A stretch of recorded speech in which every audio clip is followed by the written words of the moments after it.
तो चलिए साथियों शुरू करते हैं आज की क्लास। और आज की क्लास में सबसे पहले कुछ महत्वपूर्ण सवालों के जवाब हम सब लेंगे।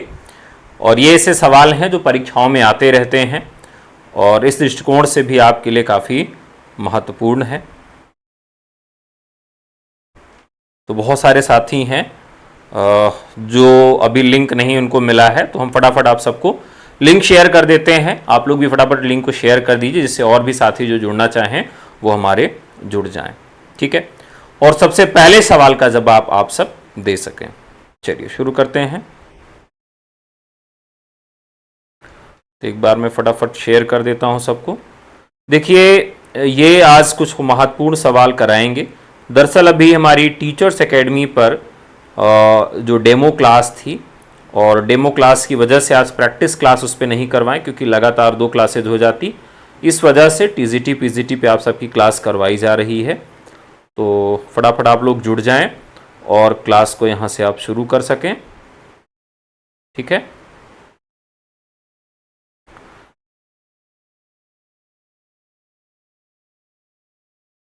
चलिए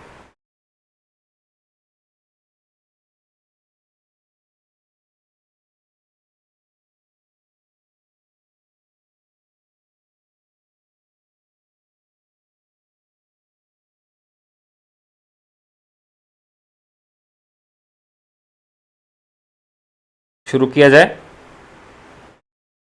तो शुरू करते हैं। 2-3 लोग आ चुके हैं, बाकी लोग फटाफट आ जाएंगे भी। ठीक है,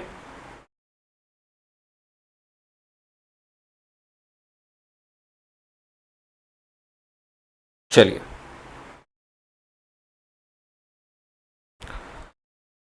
तो सबसे पहला सवाल लेते हैं जो काफी महत्वपूर्ण है। पहला सवाल लेते हैं। दरअसल अब हमारे यहाँ इतने लापरवाह टेक्निकल स्टाफ हैं, मैं क्या ही कहूँ, दुखी हो जाता है मन। कुछ कह दीजिए तो मुंह बन जाएगा। न तो क्लास शेयर की गई है, न तो क्लास लगाई गई थी, क्लास लगाई गई भी तो अनलिस्टेड लगाई गई है, और ऐप पर भी कोई सूचना नहीं दी गई है। तो क्या ही कहें भाई।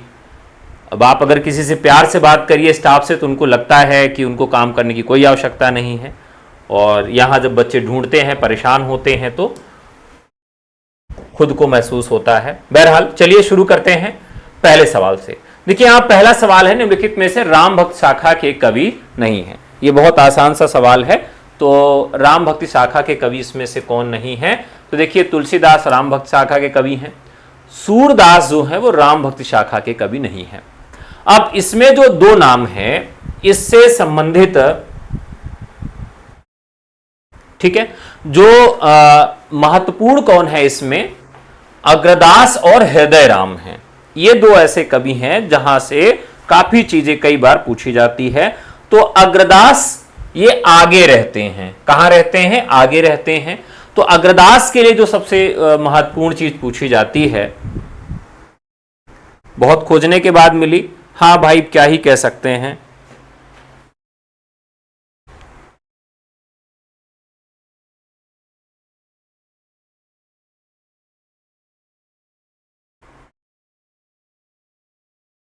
चलिए कोई बात नहीं है। तो ये जो है अग्रदास जो है, इनके विषय में भी सवाल पूछा जाता है कि अग्रदास कौन है और अग्रदास को हम क्यों जानते हैं। अग्रदास दरअसल कृष्णदास पैहरी के शिष्य थे। यह भी याद रखना होगा कौन थे ये। तो अग्रदास कृष्णदास पैहरी के शिष्य थे। कौन थे ये? एक बार फटाफट आप लोग लाइक बढ़ा दीजिएगा, लाइक बढ़ा दीजिएगा। अग्रदास कौन थे? तो कृष्णदास पैहरी के शिष्य थे। और अग्रदास ने क्या काम किया था? इन्होंने भक्तमाल के प्रसिद्ध लेखक नाभादास के गुरु भी थे। ये कौन थे? ये नाभादास के गुरु थे। और जो नाभादास के गुरु थे ये किससे संबंधित हैं? तो ये भी अग्रदास से संबंधित हैं। अग्रदास की सबसे महत्वपूर्ण चीजें क्या हैं? रसिक प्रकाश भक्तमाल में इन्होंने रसिकों का संगम, रसिक भाव की भक्ति का प्रचारक कहा जाता है। तो राम भक्ति में रसिक भाव, राम भक्ति में रसिक भाव के प्रचारक कहे जाते हैं। ठीक है, इन्हें क्या कहा जाता है? इन्हें रसिक भाव का प्रचारक कहा जाता है। ठीक है, आगे बढ़ते हैं। इसी तरह से हृदय राम है। सूरदास जो है वो कृष्ण भक्त से संबंधित है। बीजक किसकी रचनाओं का संग्रह है? बीजक किसकी रचनाओं का संग्रह है? ये आसान सा सवाल है, ये हो सकता है कि प्री में पूछ लिया जाए, लेकिन अगर आप मेंस के पॉइंट ऑफ व्यू से इसको पढ़ते हैं तो ये थोड़ा सा और डीपली जाके पूछेगा। बीजक किसकी रचनाओं का संग्रह है? बीजक पूछ सकता है कि किस शाखा का प्रतिनिधित्व करता है, ऐसे पूछेगा। तो ज्ञानाश्रयी शाखा का, ज्ञानाश्रयी शाखा का प्रवर्तन करने वाले कौन थे? कबीरदास थे। कबीरदास से संबंधित रचना है और इसका संकलन किसने किया था? धर्मदास ने किया था। सही है? नहीं। अब बीजक रचना के विषय में खास बातें आपको बता देते हैं। बीजक जो रचना है इसे अंकुर या बीज भी कहा जाता है। ठीक है, अंकुर या बीज, इसका नाम बीजक ही क्यों रखा गया? यानी अंकुरण हो रहा है या एक बीज है जो कबीर की शिक्षाओं का सार या प्रतीक है। ठीक है, कबीर की शिक्षाओं का सार या प्रतीक है। तो ये कबीर की शिक्षाओं का सार या प्रतीक है। और ये जो कबीर पंथ था, कबीर पंथ जो चला है इसी के आधार पर चला है। यानी कबीर पंथ का एक मार्गदर्शक ग्रंथ भी आप इसे कह सकते हैं। ठीक है,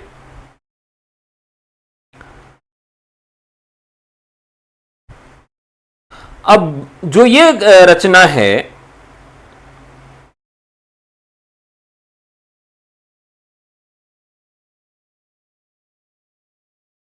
कबीर द्वारा जो ये रचना लिखी गई, इस पर कितने लोगों ने टीकाएं लिखी हैं? कबीरदास की बीजक पर बहुत सारी टीकाएं लिखी गई हैं जो काफी महत्वपूर्ण है। तो देखते हैं किन किन लोगों ने इस पर टीकाएं लिखी हैं, जिसमें रीवा नरेश ने भी इस पर टीका लिखी है।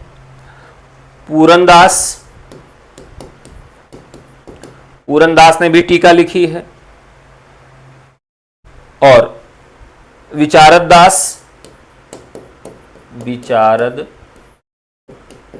दास ने इस पर भी टीका लिखी है। रघुवर दास,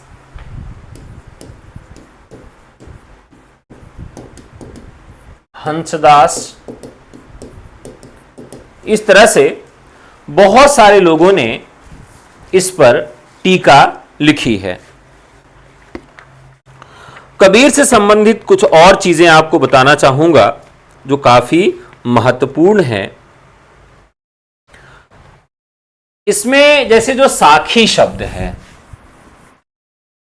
इसमें जो साखी है उसको हम क्या कहते हैं या क्या जानते हैं? तो साखी में इसे साक्षी कहा जाता है और इसी साक्षी को ज्ञान की आंख कहा जाता है। तो जैसे प्रश्न पूछ सकता है कि ज्ञान की आंख किसको कहते हैं? ठीक है, ज्ञान की आंख किसे कहते हैं? तो साखी या साक्षी या इसे ही हम ज्ञान की आंख भी कहते हैं। और यह साखी जो है यह क्या है? साक्षी का तद्भव रूप है। क्या है? यह साक्षी का तद्भव रूप है। अब इसमें कुल 59 अंक हैं। ठीक है, कितने अंग हैं इसमें? तो इसमें 59 अंग हैं और पहला जो अंग है गुरु को अंग है। ठीक है, इसमें पहला अंग जो है वो गुरु को समर्पित है, गुरु को अंग है। अब यहां पर रमैनी उन्होंने जो लिखा है, रमैनी, यह रामायण शब्द जो है उसका तद्भव है। और यह जो रामायण शब्द है या जो रमैनी शब्द है इसे कबीर वांग्मय भी कहा जाता है। ठीक है, कबीर वांग्मय कहा जाता है। और रमैनी लिखने के पीछे उनका तात्पर्य क्या था? इसे क्या कहा जाता है? कबीर वांग्मय कहा जाता है। और कबीर वांग्मय में क्या क्या है? तो इसमें जो प्रमुख चीजें हैं, संसार में जीवों के रमण का विवेचन क्या मिलता है इसमें? संसार में जीवों के रमण का विवेचन मिलता है। किसमें मिलता है? तो रमैनी में मिलता है। वेद शास्त्र में विचारों में रमण, वेद शास्त्र में विचारों में रमण, और एक छंद विशेष जिसमें 16 मात्राएं होती हैं। तो यहां पूछा भी जा सकता है कि रमैनी क्या है? तो रमैनी का मतलब एक मात्रा भी होती है। 16 मात्राओं का एक छंद है जिसे रमैनी के नाम से जाना जाता है। अब कबीर की जो रचनाएं हैं इसमें कौन सी भाषा का प्रयोग किया गया इस रमैनी में? तो यह ब्रज भाषा और पूर्वी बोली का प्रयोग किया गया है। ब्रज भाषा और पूर्वी बोली का प्रयोग किया गया है कबीरदास की इस रचना में। अगला सवाल, निम्नलिखित में कौन सा भूषण की रचना नहीं है? निम्नलिखित में से कौन सी रचना भूषण की नहीं है? अब रतन बावनी, यह रचना किसकी है? केशवदास की है। और केशवदास को अलंकारवादी मानने के कारण, अलंकारवादी मानने के कारण शुक्ल जी इनकी स्थिति को भक्ति काल में अवस्थित करते हैं और रीति काल की शुरुआत जो है वह किससे मानते हैं? इनसे नहीं मानते हैं। ठीक है, चिंतामणि से वो रीतिकाल की शुरुआत मान लेते हैं। शिवा बामनी, शिवराज भूषण और छत्रसाल दशक ये भूषण की रचनाएं हैं, जबकि रतन बावनी जो है वह इनकी रचना नहीं है। हरडे बाड़ी किसकी रचनाओं का संकलन है? अब देखिए, दादू या दादा, ठीक है, ऐसे याद रखेंगे। दादू या दादा जब बूढ़े हो जाते हैं तब क्या होता है? दादू या दादा जब बूढ़े हो जाते हैं तो उनकी हड्डियां जो है हिलने लगती है जब भी कुछ वो वाणी बोलते हैं। तो अपने वाणी से जब भी कुछ वो बोलते हैं तो क्या होने लगता है? उनकी हड्डियां हिलने लगती हैं। तो दादू दयाल की रचनाओं का नाम है हरडे वाणी। ठीक है, हरडे वाणी, इस तरह से हम इसको याद रखेंगे। ठीक है, अब इसके अलावा रज्जब ने अंगबधू शीर्षक से, रज्जब ने अंगबधू शीर्षक से संपादन किया। शीर्षक से संपादन किया। यह भी बहुत महत्वपूर्ण है और समझने वाला फैक्ट है। अब इनकी और जो रचनाएं हैं उसको याद करते हैं। जैसे पहली रचना तो हो गई हरडेवाणी, दूसरी रचना क्या हो गई, अंग बधू। अब जो बधू है वो इनके अंग को देख के बहुत दुखी हो जाएगी, बताइए हमारे बाबा इतने बूढ़े हो गए। फिर वो क्या करेगी कि आपकी काया अब जो है बोलने लगी है, काया बोली, ठीक है। हरडेवाड़ी, अंग बधू और काया बोली। तो इनकी वधू कहेगे कि आपकी हड्डियों से वाणी आने लगी है और आपकी काया बोलने लगी, इतने बूढ़े हो गए हैं आप। तो कैसे याद रखेंगे, ये किसकी रचनाएं हैं, दादू दयाल की। राइट आंसर दादू दयाल, हरडेवाड़ी, अंग बधू और काया बोली। इस तरह से हम इनकी रचनाओं को याद रखेंगे, ठीक है। अगला देखते हैं, हिंदी साहित्य के आदिकाल को सिद्ध सामंत काल किसने कहा। यह आसान सा सवाल है।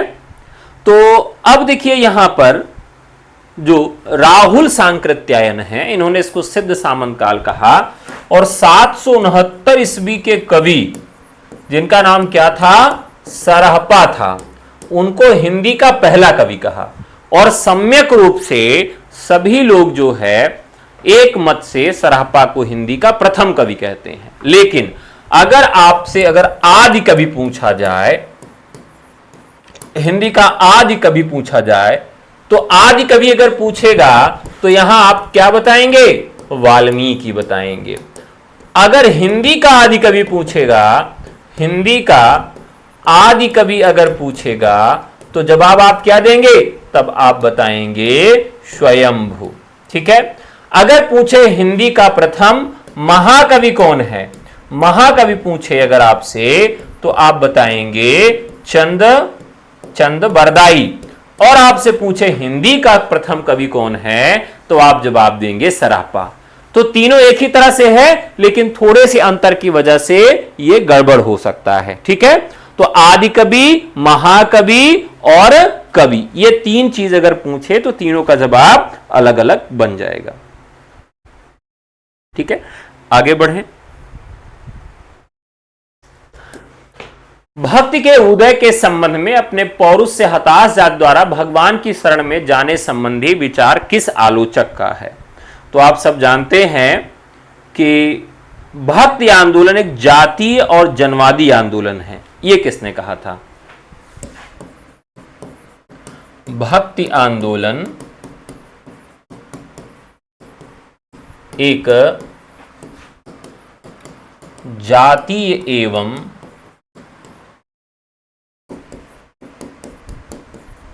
जनवादी आंदोलन है। यह बहुत महत्वपूर्ण है कथन रामविलास शर्मा का। अब यहां ध्यान रखिएगा कि यहां पर जातीय शब्द आया है। जातीय शब्द की अवधारणा किसने दी है, तो रामविलास शर्मा ने दी है। और स्वयं ये जनवादी आंदोलन से जुड़े हैं, यानी मार्क्सवादी आंदोलन से जुड़े हैं। तो भक्ति आंदोलन एक जातीय एवं जनवादी आंदोलन है, यह किसका कथन है, रामविलास शर्मा का है। अगर यह कहें कि भारतीय चिंतन धारा का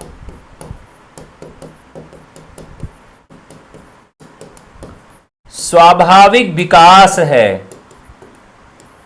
भारतीय चिंतन धारा का स्वाभाविक विकास अगर आपसे पूछे किसने कहा है, तो यह हजारी प्रसाद द्विवेदी ने कहा है। यह एकदम याद रखिएगा। और इसका जो राइट आंसर होगा रामचंद्र शुक्ल होगा।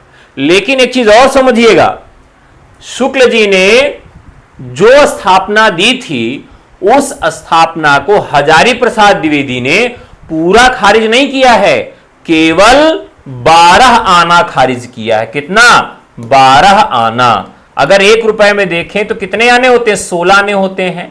तो हजारी प्रसाद द्विवेदी ने यह कहा है कि अगर भारत में इस्लाम नहीं भी आए होते ना, तो भारत में जो स्थितियां होती वैसे ही होती। तो 12 आना उसका खारिज किया है। और 4 आना उन्होंने उसको स्वीकार किया कि भारत में अगर इस्लाम आ गया तो हम उसको मान ले रहे हैं। ठीक है, अगला सवाल, साहित्य लहरी किसकी रचना है?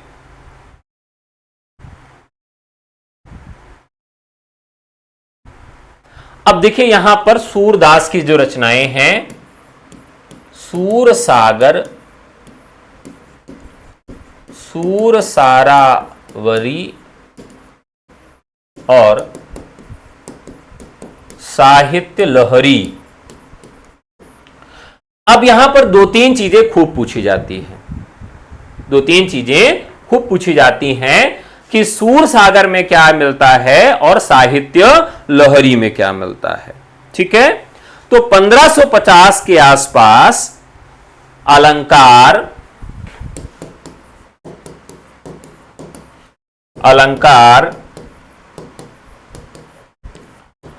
नायिका भेद और दृष्टकूट पद इसमें मिलते हैं। तो यहां से कई बार सवाल पूछा गया है कि सूरदास की किस रचना में अलंकार मिलता है, नायिका भेद मिलता है या दृष्टकूट पद मिलता है। या इस तरह से भी सवाल बन सकता है कि सूरदास की किस रचना में वह रचना रीतिकालीन ग्रंथ है। किस प्रकार से है? रीतिकालीन प्रवृत्ति का ग्रंथ है। तो यह इनका ग्रंथ जो है साथियों, ये रीतिकालीन प्रवृत्ति का ग्रंथ है। ठीक है, अब सूरसागर में क्या है? सूरसागर में क्या मिलता है? तो इसमें भ्रमर गीत योजना मिलती है। क्या मिलती है? भ्रमर गीत योजना। अब यहां जो भ्रमर है वो क्या है? भ्रमर यहां एक रूपक है। ठीक है, भ्रमर को एक रूपक मानकर सूरसागर की रचना की गई। लेकिन एक चीज और बहुत महत्वपूर्ण है, अब सूरसागर के लेखन के पीछे सूरदास का सबसे बड़ा जो आधार था कि लोगों में ईश्वर के प्रति अनासक्ति व्याप्त हो गई थी और निर्गुण ईश्वर के प्रति अधिक लगाव हो गया था। जहां पर कबीर, रैदास, नानक जैसे बड़े कवि थे, बड़े समाज सुधारक और संत थे, उनकी वजह से समाज में निर्गुण के प्रति आग्रह बढ़ गया था। तो उस निर्गुणवादी आग्रह को समाप्त करने के लिए सगुण और निर्गुण का जो द्वंद्व है वो यहां देखने के लिए मिलता है।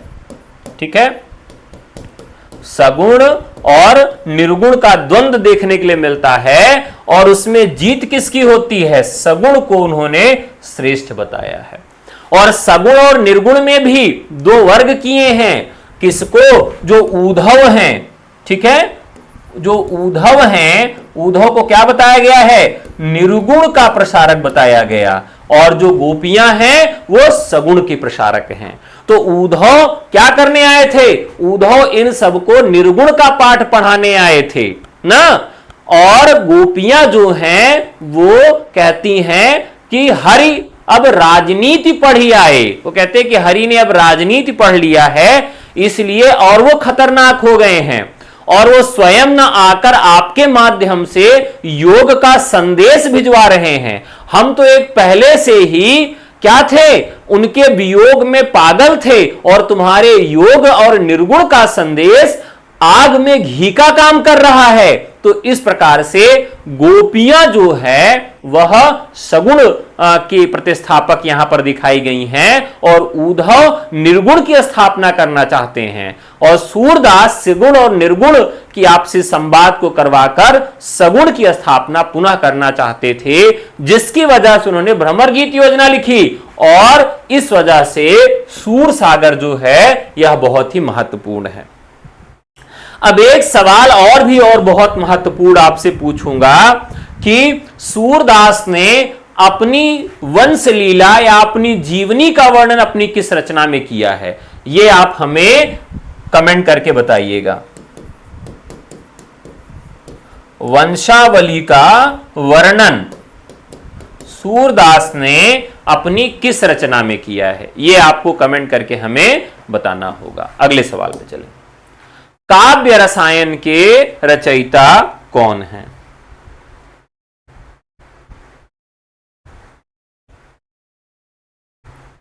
अब देखिए, ये जो इसके रचनाकार देव हैं और ये हित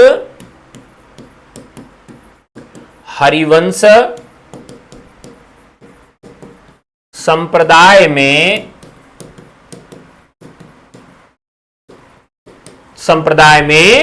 दीक्षित थे। तो ये हित हरिवंश संप्रदाय में दीक्षित थे और इनकी रचना का नाम रचनाकार देव है। रैदास के पद किस धार्मिक ग्रंथ में संकलित हैं? अब देखिए यहां पर आदि गुरु ग्रंथ साहिब में इनके लगभग 40 पद जो हैं वो यहां पर संकलित हैं। यहां पूछा जाता है कि किसके पद गुरु ग्रंथ साहिब में संकलित नहीं हैं। तो जो हमारे सगुण कवि हैं उनके पद आपको वहां पर नहीं मिलेंगे, क्योंकि ये निर्गुण का प्रतिस्थापक ग्रंथ है। इसलिए जो निर्गुण के ग्रंथ हैं वह आदि गुरु ग्रंथ साहिब में मिलते हैं। निम्नलिखित में से कौन सी रचना सेनापति की है? सेनापति की रचना कौन सी है? तो राइट आंसर हो जाएगा कवित्त रत्नाकर। 394 छंद हैं इसमें और 394 छंदों के माध्यम से राम कथा का वर्णन है। और एक मजेदार बात, रीति काल में ये किस तरह के कवि हैं? तो प्रकृति को काव्य का माध्यम बनाते हैं, यानी जैसे छायावाद में पंत जी हैं वैसे कवित्त रत्नाकर में हमारे सेनापति जी हैं। ये इनका एक ग्रंथ काव्य कल्पद्रुम भी है, इन्हें एक रीति ग्रंथ है।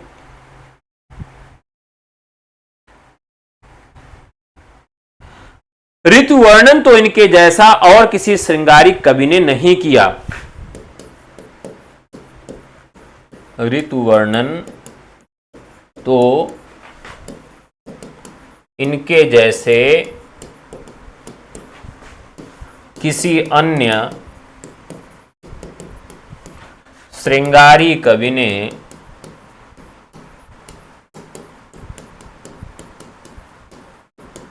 नहीं किया।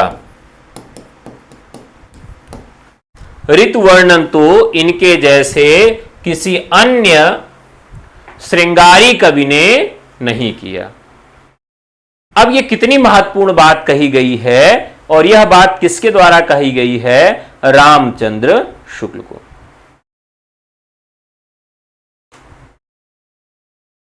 इनका जो विशेष प्रिय अलंकार था,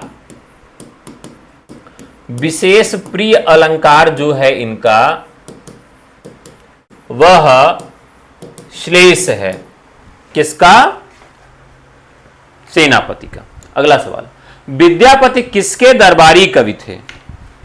विद्यापति किसके दरबारी कवि थे?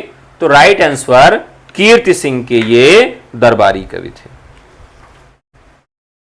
ठीक है, अगला सवाल, निम्नलिखित में से कौन सा काव्य भक्तिकाल का नहीं है? छायावादी नहीं है, घनानंद की रचना नहीं है, घनानंद की रचना नहीं है। बताइए। तो घनानंद की अगर रचना देखें तो कौन सी रचना घनानंद की नहीं है? साहित्य सार। साहित्य सार किसकी रचना है? ललित ललाम, लक्षण श्रृंगार, फूल मंजरी, सत्सई, अलंकार पंचाशिका, वृत्त कौमुदी इत्यादि रचना किसकी है? मतिराम की है। साहित्य सार जो रचना है वो घनानंद की नहीं है, और यह किसकी रचना है? यह मतिराम की है। ठीक है, अगर किसी की मति खराब हो जाती है तो क्या होता है? उसको साहित्य का सार भी भूल जाता है, जबकि सुजान से सुजान से बहुत घना प्यार था। किसको? घनानंद को। तो सुजान सार घनानंद। अब ध्यान रखिएगा कि सुजान से मिलते जुलते कई रचनाएं मिलती हैं, जैसे सुजान सागर, ठीक है, सुजान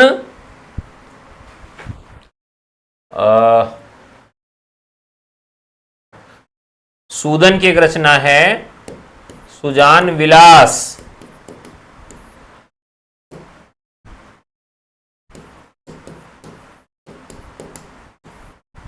ठीक है। तो इस तरीके से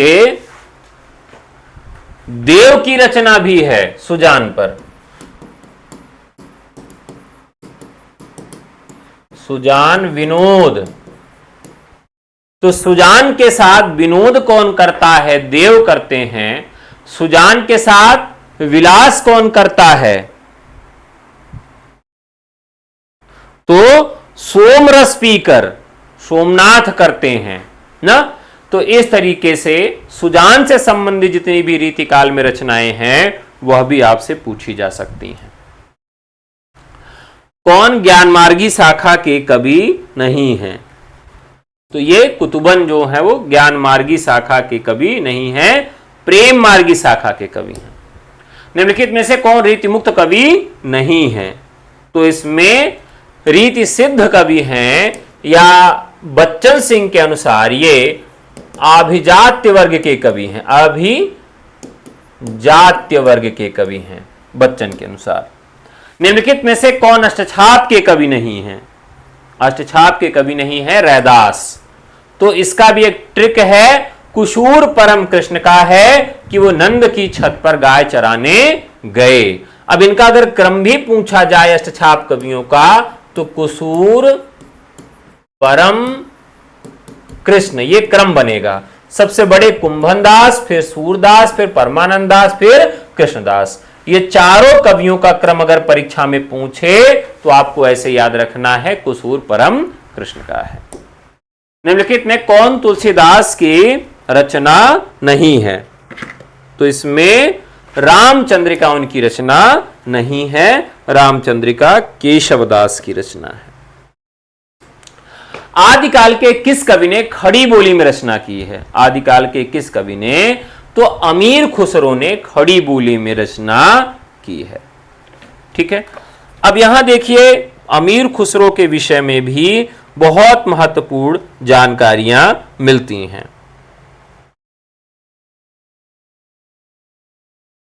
अब ईश्वरी प्रसाद ने इन्हें महाकवि या कवियों में राजकुमार की संज्ञा दी थी। यह भी पूछा जाता है, ईश्वरी प्रसाद ने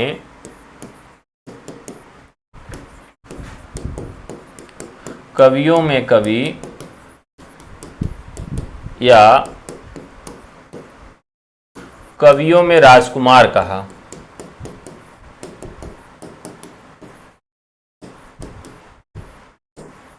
कवियों में कवि या कवियों में राजकुमार की संज्ञा इनको दी गई थी, ठीक है।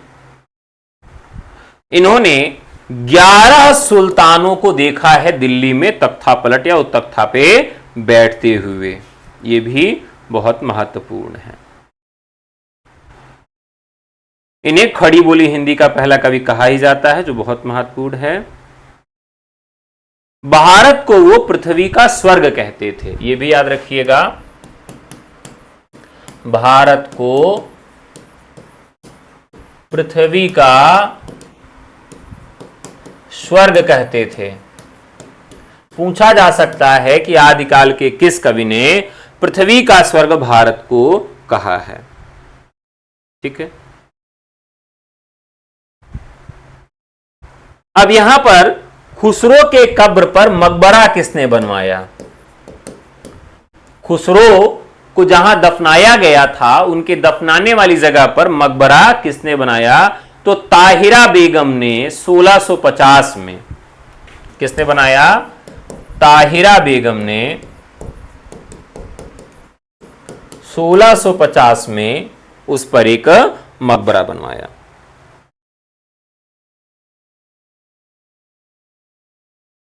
ख्याल, तराना और कव्वाली, ये तीन चीजों की इन्होंने देन दिया था। ख्याल, तराना और कव्वाली, ये तीन चीजें इन्होंने दी थी। अमीर खुसरो को सुल्तान की उपाधि किसने दिया था? तो ख्वाजा इजाजुद्दीन ने। ख्वाजा इजाजुद्दीन ने इन्हें सुल्तान की उपाधि दी थी। पूछा जा सकता है कि इन्हें सुल्तान की उपाधि किसने दी थी। अब इन्हें तूत-ए-हिंद की उपाधि किसने दी थी? तीसरी उपाधि है तूती-ए-हिंद की उपाधि किसने दी थी? तूती-ए-हिंद की उपाधि किसने दिया था?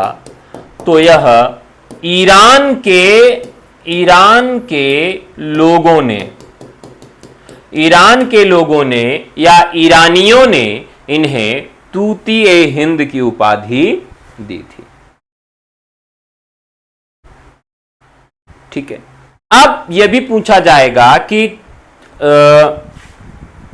इजाजुद्दीन इनका नाम सुल्तान रखा, तो इन्होंने अपने किस ग्रंथ के लेखन के पश्चात उस पुस्तक का लेखक स्वयं को बताते हुए अपना नाम सुल्तान बताया है?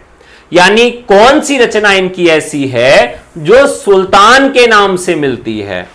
कौन सी रचना ऐसी इनकी है जो सुल्तान के नाम से मिलती है? तो वह रचना कौन सी है, यह आप सबको बताना है। ठीक है, जानते हैं आप सब कौन सी रचना है? तो इनकी जो पहली रचना है, जिसे गजलों का संग्रह भी कहा जाता है, तो फतुग्रिस।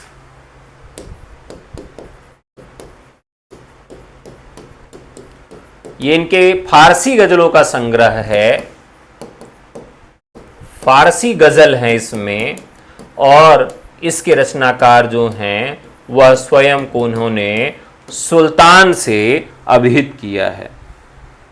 ठीक है। अब इसके बाद खुसरो के समय बोलचाल की स्वाभाविक भाषा घिसकर बहुत कुछ उसी रूप में आ गई थी जिस रूप में खुसरो के यहां मिलती है। खुसरो का लक्ष्य जनता का मनोरंजन था। खुसरो का लक्ष्य जनता का मनोरंजन था। यह कथन किसका है? तो यह कथन है आचार्य रामचंद्र शुक्ल का। किसका कथन है? आचार्य रामचंद्र शुक्ल का। अगला सवाल है, पृथ्वीराज रासो के रचयिता कौन हैं? अब इतना आसान सा सवाल है, लेकिन इतना आसान सवाल कभी नहीं पूछेगा। अब इसको कठिन करके पूछेगा कि यह कितने अध्याय और कितने छंदों में है। तो चंद्रबरदाई का ग्रंथ है और 29 समय और 68 छंदों में रचना हुई। तो इसमें क्या पूछेगा कि इसमें कितने छंद हैं? तो 68 तरह के छंदों में इसकी रचना हुई है।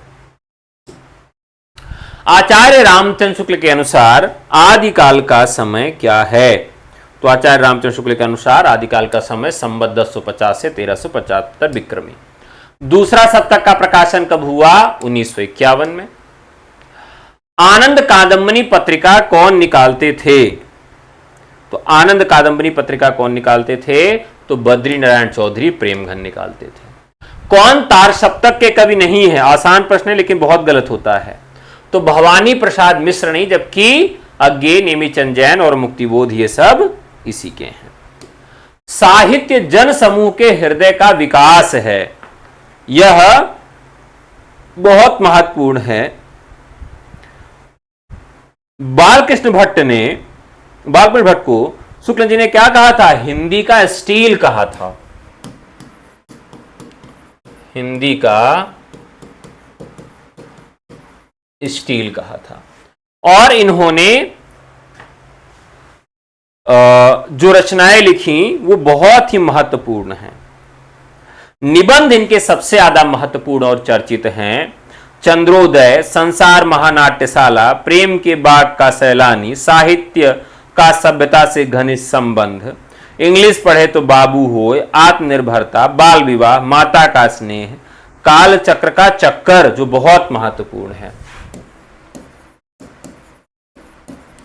काल चक्र का चक्कर, ये काफी महत्वपूर्ण है, पूछा भी जाता है ये।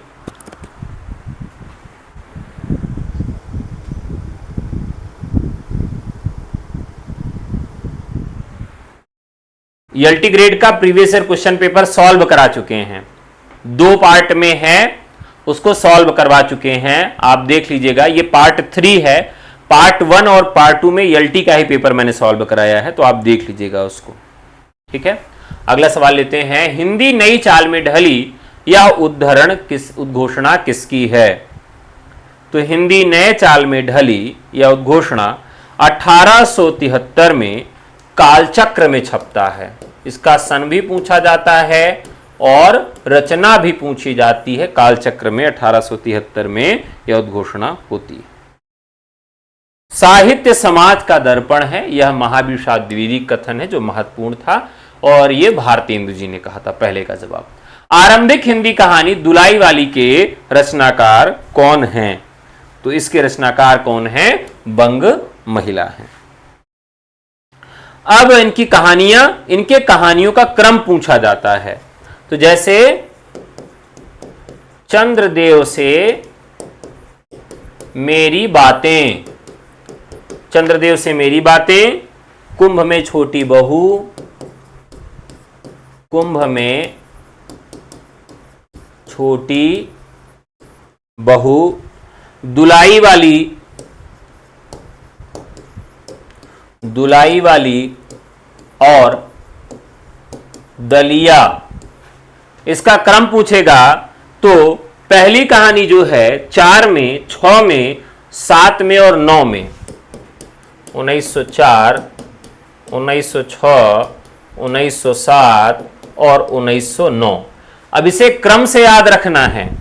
पूछा जाएगा कि इनकी रचनाओं का क्रम बताएं, तो सबसे पहले चंद्रदेव से मेरी बातें 1904 में, कुंभ में छोटी बहू 1906 में, दुलाई वाली 1907 में और दलिया 1909 में। कैसे क्रम याद रखेंगे कि चांद सी छोटी बहू धुलने लगी कपड़ा, चांद सी छोटी बहू कुंभ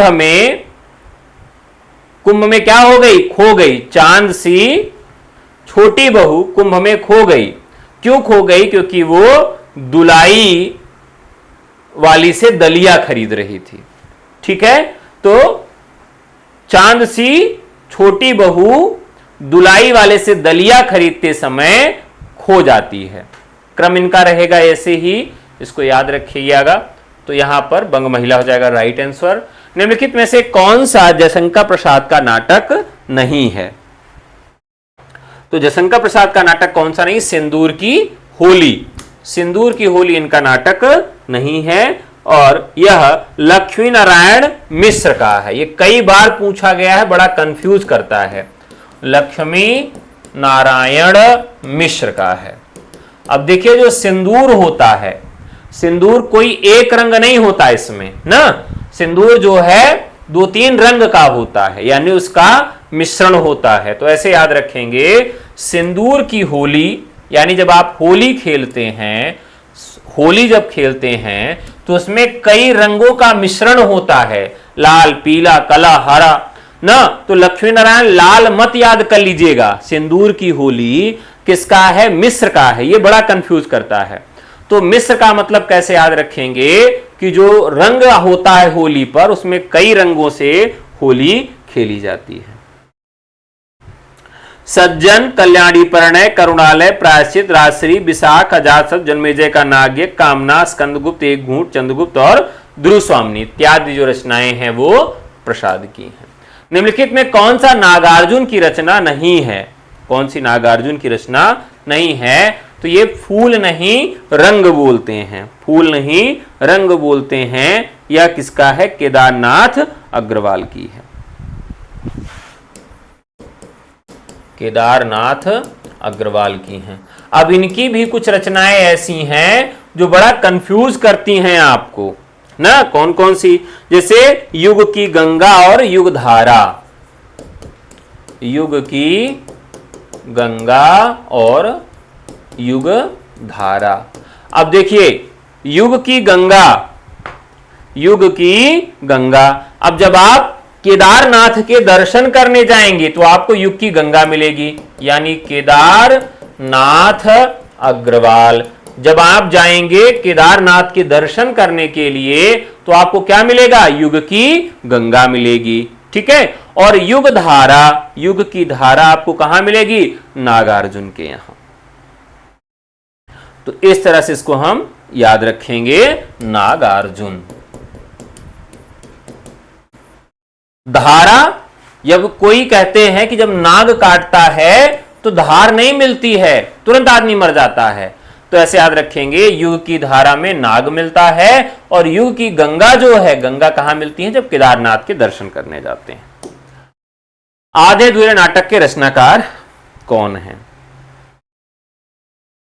1969 में ये नाटक आता है, आषाढ़ का एक दिन, लहरों के राजहंस और आधे अधूरे। ये 3 नाटक उनके हैं जो कि बहुत महत्वपूर्ण है। प्रयोगवाद की प्रवृत्ति नहीं है, प्रयोगवाद की प्रवृत्ति नहीं है। देखिए प्रयोगवाद में क्षणवाद है, प्रयोगवाद में बौद्धिकता भी खूब है, लेकिन पारंपरिक उपमानों का प्रयोग प्रयोगवाद में नहीं होता है।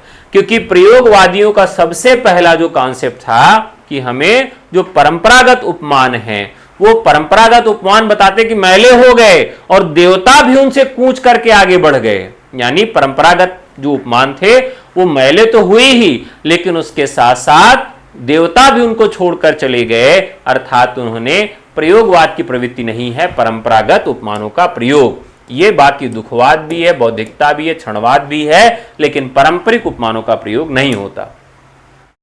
निम्नलिखित में से क्या छायावाद की विशेषता नहीं है? तो छायावाद की विशेषता क्या नहीं है? छायावाद में वैयक्तिकता है, ठीक है। इसीलिए क्या कहा जाता है कि मैंने मैं शैली अपनाई। इस पे बहुत ज्यादा व्यंग हुआ कि यहां पर वैयक्तिकता बहुत ज्यादा प्रभावी हो गई है, कल्पना है, और यहां तक कि पलायनवाद भी इसमें आरोप लगाया गया कि छायावाद में क्या है? पलायनवादी कवि हैं, पलायनवादिता है, ठीक है। तो छायावाद के कवियों के ऊपर पलायनवादी होने का भी आरोप लगा। इतिवृत्तात्मकता जो है यह नहीं है, क्योंकि यह द्विवेदी युग की देन है। इतिवृत्तात्मकता का मतलब क्या है? बाल की खाल निकाल लेना। हर छोटी सी छोटी वस्तु, वो चाहे महत्वपूर्ण हो या ना हो, उस पर काव्य करना, उस पर लेखन करना, यहां पर यह द्विवेदी युग की विशेषता है।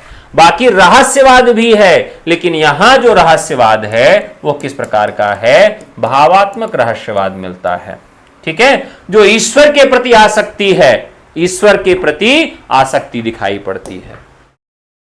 शिव शंभू का चिट्ठा कौन लिखते थे? ठीक है, तो शिव शंभू का चिट्ठा जो है, यह इसकी डेट पूछी जाती है। शिव शंभू के चिट्ठे के डेट पूछी जाती है, तो 1904 और 5 में, 1904 और 1905 के आसपास भारत में। और ये किस पत्रिका में छपी थी? तो पत्रिका भी अगर पूछेगा तो बताना है कि भारत मित्र पत्रिका में छपी है। किस सन में? 1904 1905 में भारत मित्र पत्रिका में यह छपती है। तत्कालीन गवर्नर जनरल जो थे लॉर्ड कर्जन को संबोधित करके यह लिखा गया था। अच्छी हिंदी बस एक ही व्यक्ति लिखता था। अच्छी हिंदी बस एक ही व्यक्ति,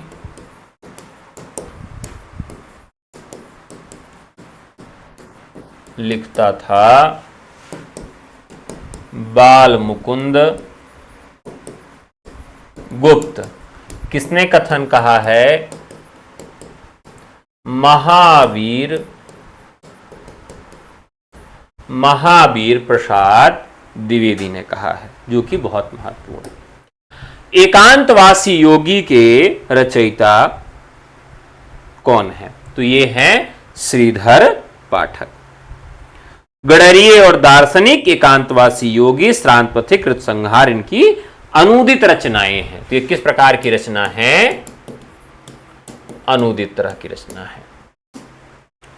भाग्यवती उपन्यास के लेखक कौन हैं? तो भाग्यवती के रचनाकार हैं श्रद्धाराम फुल्लौरी। इसकी डेट याद रखिएगा, कई बार डेट हूबहू पूछ लेता है, 1877 में। इसे हिंदी का पहला उपन्यास किसने स्वीकार किया? तो विजय शंकर मल्ल ने। यह भी याद रखिएगा, विजय शंकर मल्ल ने इसे हिंदी का पहला उपन्यास स्वीकार किया है। श्रीनिवास दास ने परीक्षा गुरु को, और शुक्ल ने भी इसको पहला उपन्यास कहा है।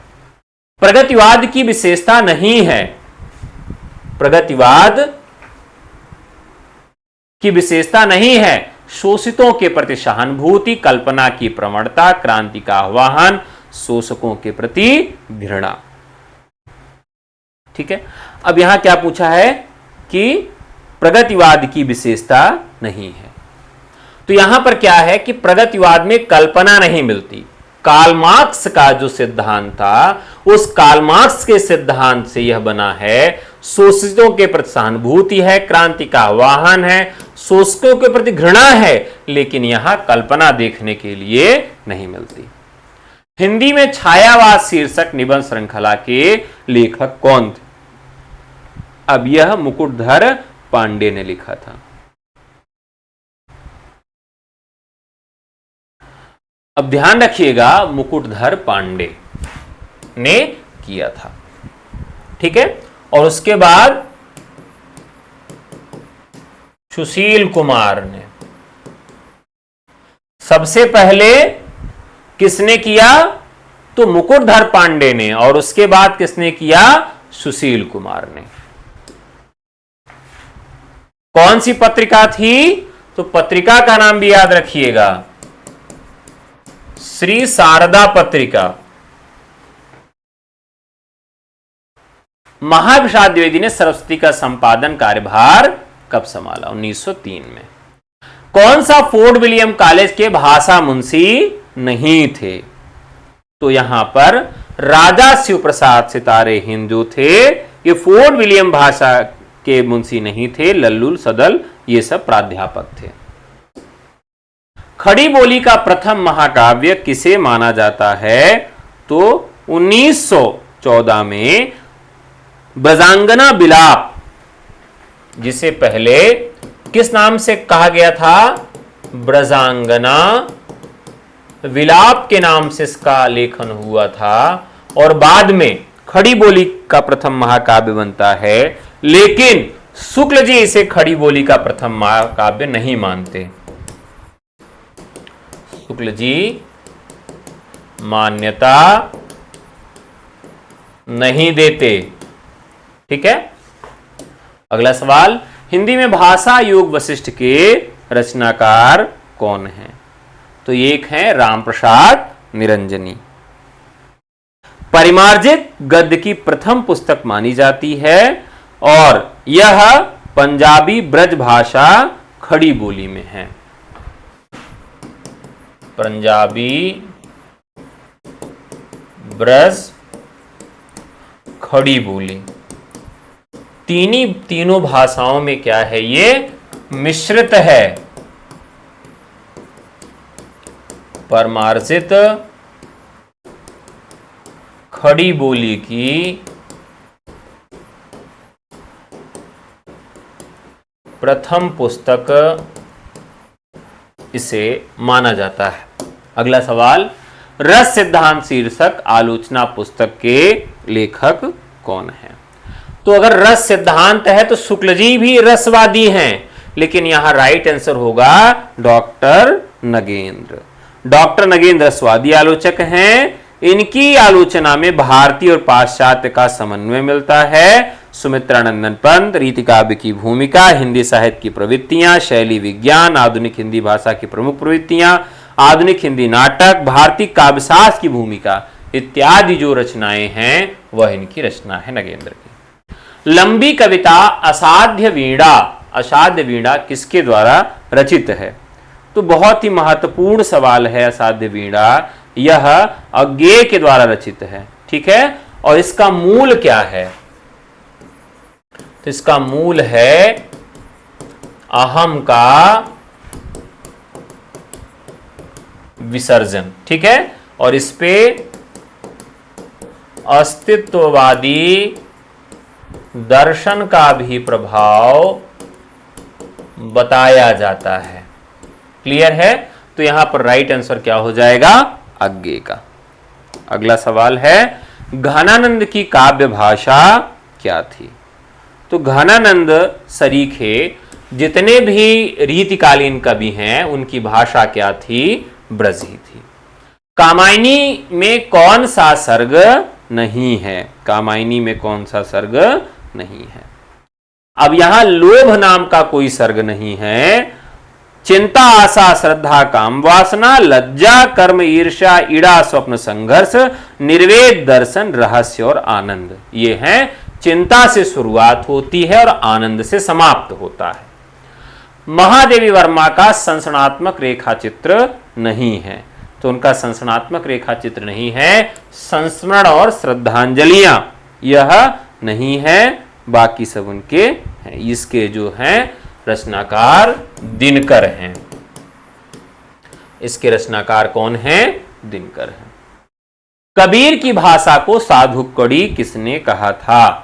तो साधुक्कड़ी किसने कहा था? राम साधुओं का बड़ा महत्व करते थे, तो इसलिए रामचंद्र शुक्ल साधुक्कड़ी, इस तरह से आप याद रख लेंगे। और श्याम सुंदर दास ने पंचमेल खिचड़ी कहा था। एकांकी संग्रह पृथ्वीराज की आंखें के रचनाकार कौन हैं? तो एकांकी संग्रह पृथ्वीराज की आंखें ऐतिहासिक एकांकीकार राम कुमार वर्मा के द्वारा लिखा गया है। दीपदान, रेशमिटाई, चारुमित्रा, सप्तकिरण, रूपरंग, कौमुदी महोत्सव बहुत ही महत्वपूर्ण है। और भुवनेश्वर का जो है वो कारवां है। तो इनका दीपदान बहुत महत्वपूर्ण है। दीपदान इनका बहुत महत्वपूर्ण है। अगले रचनाकार हैं, सुमित्रानंदन पंत की काव्यकृति नहीं है। तो यहां पर दीप शिखा जो रचना है वह किसकी है? महादेवी वर्मा की है।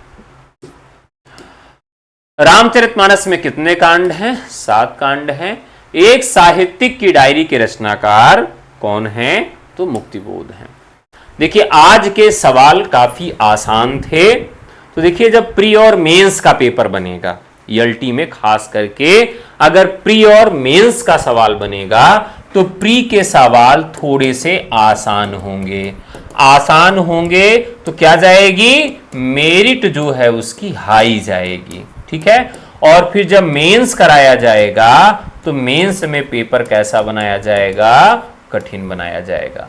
तो दोनों रूप इसके पेपर में हो सकते हैं,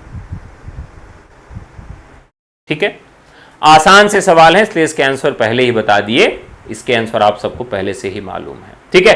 तो चलिए आज के लिए इतना ही। कल और भी महत्वपूर्ण प्रश्नों के साथ उपस्थित होंगे रात को 10:10 पर।